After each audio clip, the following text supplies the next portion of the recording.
తిరుమలకి సమాచారం చాలా వాట్సాప్ గ్రూప్‌లో ఫార్వర్డ్ అవుతూ ఉంది. ఇందులో ఏది నిజం, ఏది అబద్ధం అనేది తెలియడం లేదండి. సో, వాటి కోసం క్లారిటీ ఇవ్వడానికే ఈ మీ వీడియో చేస్తూ ఉన్నాను.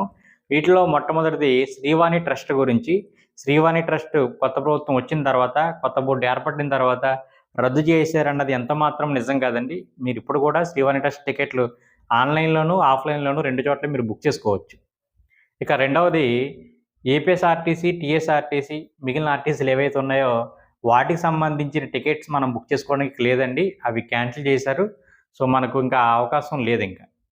ఇక మూడోది వయోవృద్ధులు మరియు వికలాంగుల దర్శనాలకు సంబంధించి వాట్సాప్ గ్రూపుల్లో ఫార్వర్డ్ అవుతున్న మెసేజ్ ఏదైతే ఉందో, కొత్త ప్రభుత్వం వచ్చింది, శుభవార్త తెచ్చింది. ఉదయాన్నే దర్శనం ఉంది, మధ్యాహ్నం దర్శనం ఉంది, కొండపైకి డైరెక్ట్‌గా వెళ్ళిపోవచ్చు అన్నది ఎంత మాత్రమూ నిజం కాదండి. మీరు ఆన్‌లైన్‌లో మాత్రమే ఈ టికెట్స్ అనేవి బుక్ చేసుకోవాలి. మధ్యాహ్నం 3 గంటలకు మాత్రమే దర్శనం ఉంటుంది. ఉదయం లేదండి.